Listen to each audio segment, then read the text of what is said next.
이제 센터를 만든다.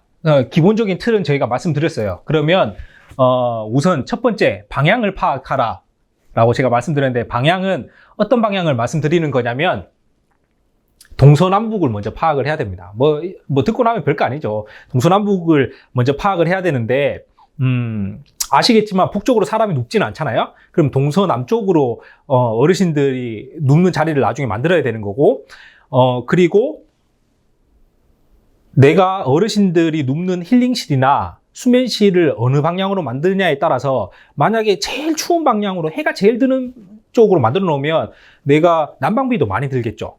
그러니까 동서남북을 잘 이용해서 하시고, 그 다음에 한 곳으로 모아라입니다. 방향을 결정을 했다면 제일 활용도가 떨어지는 게 북쪽이고, 북쪽에 사실 물을 모으는 게 제일 좋은데, 많은 건물들에서 보면 화장실이나 이쪽이 북쪽으로 나와 있는 경우가 많아요. 네. 그런데 이쪽으로 물을 모아야 됩니다. 그래서 우선은 공사가 이제 상하수 공사, 배관 공사를 하기에도 물이 한쪽에 있으면 공사가 용이하고, 그 다음에 상하수를 공사를 하다 보면 밑에 바닥에 이제 배관을 깔고 방수를 하게 되면 층이 생기게 됩니다. 뭐 적게는 5층, 크게는 5cm, 크게는 10cm 정도가 생기게 되는데, 그러면 그 정도 단차가 생기게 된다는 거죠. 그러면 예를 들어서 화장실은 여기 있고, 그 다음에 샤워실은 여기 있고, 뭐 이렇게 세탁실은 여기 있고, 조리실은 여기 있다고 하게 되면 그 단차 10cm, 10cm, 10cm, 10cm만큼의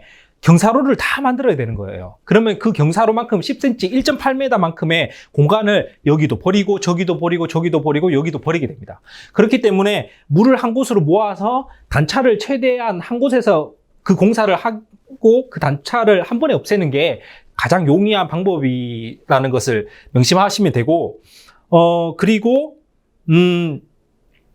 어르신들을 이 사용하는 공간과 직원들이 사용하는 공간을 구별을 해야 되는 게 가장 효율적인 방법인데, 입구 쪽을 선정을 하셨다면 입구 쪽으로 직원들이 사용하는 공간, 예를 들어서 사무실, 그 다음에 상담실, 이런 것들은 입구 쪽, 그 다음에 어르신들이 생활하시는 수면실이나 이런 것들은 저 안쪽으로 이렇게 모아야지만 실제로 사용하시기가 효율적이다. 왜냐하면 직원들이 들어왔을 때 우선은 뭐 옷을 갈아입는다든지 뭐 이런 것들이 있거나, 아니면 누군가 상담을 왔거나 이렇게 했을 때 그 사람들이 저 안쪽까지, 사무실이 저 안쪽에 있어서 안쪽까지 왔다 갔다 하면서 문이 열리고 사람이 왔다 갔다 하면, 그것 때문에 어르신들은 쳐다보게 되고 동요하게 되고 그렇게 하게 되기 때문에, 사람들이 이동하고 밖으로 자주 왔다 갔다 하는 사람들은 문 쪽에 있는 것이 훨씬 더 좋고, 그렇게 됨으로써 어르신들이 사무실 문 쪽에 있으면 어르신들이 혹시나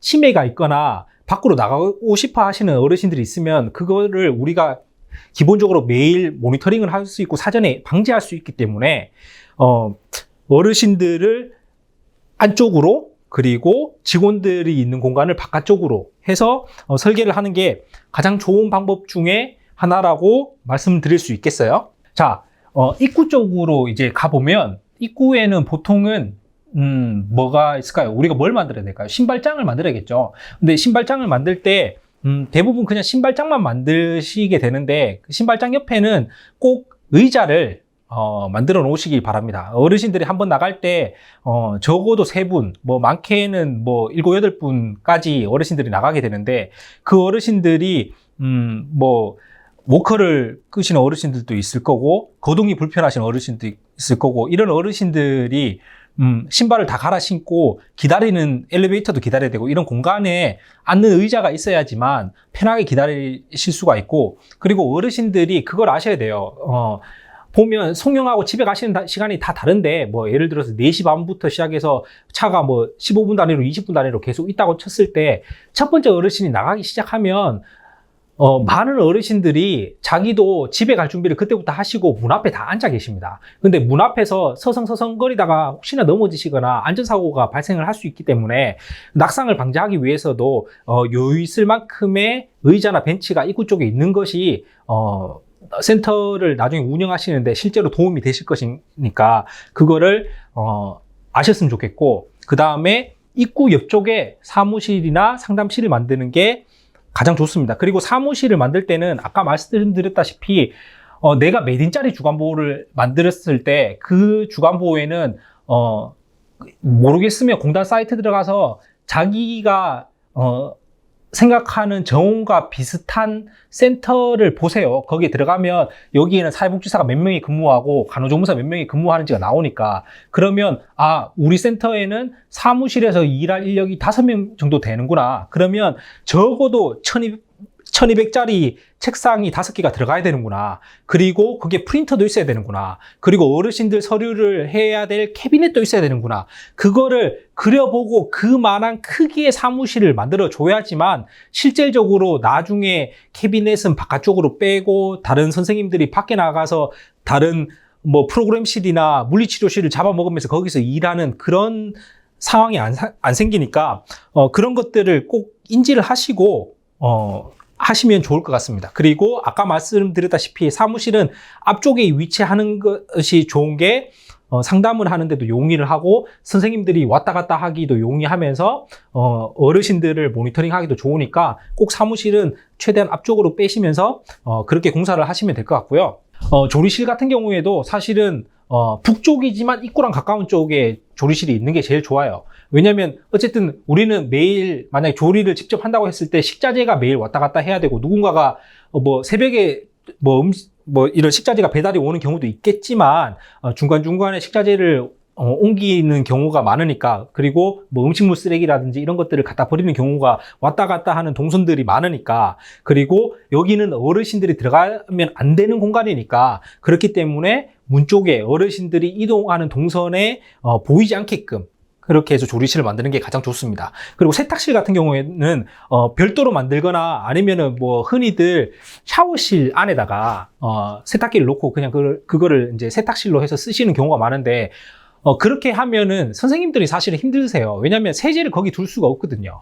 그래서 세제를 거기에 뒀다가 만약에 그게 이제 평가나 이런 데서 나오게 되면 큰 문제가 또 되기 때문에, 사실은 세탁기 옆에 그러면 그 물이 있는 곳에 캐비넷을 또 만들 수는 없잖아요. 그 세제를 놓기 위해서. 그래서 세탁실은 사실 조리실 안에 세탁기를 놓는 게 차라리 더 이득이에요. 아니면은 조리실 안에 세탁기를 따로 세탁실 나눠서 배치를 하든가 이렇게 해서 칸만 나누면 되니까, 어차피 세탁실도 어르신이 들어가지 않는 공간, 조리실도 어르신이 들어가지 않는 공간이니까 그거를 잘 생각하시고 결정을 하시면 될 것 같고요.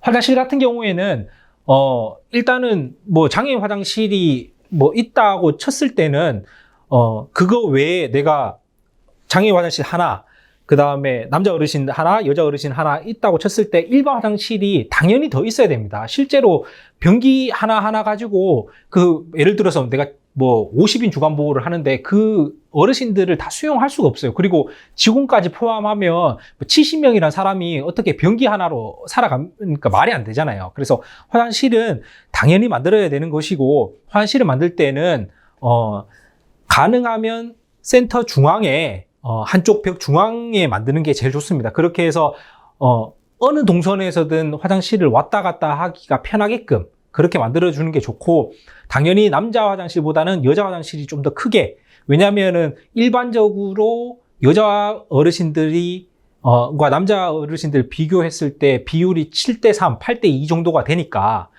당연히 여자 화장실을 조금 더 크게 변기가 여유분이 있게끔 그렇게 해서 만드시는 게 효율적이라는 거를 말씀드리고요.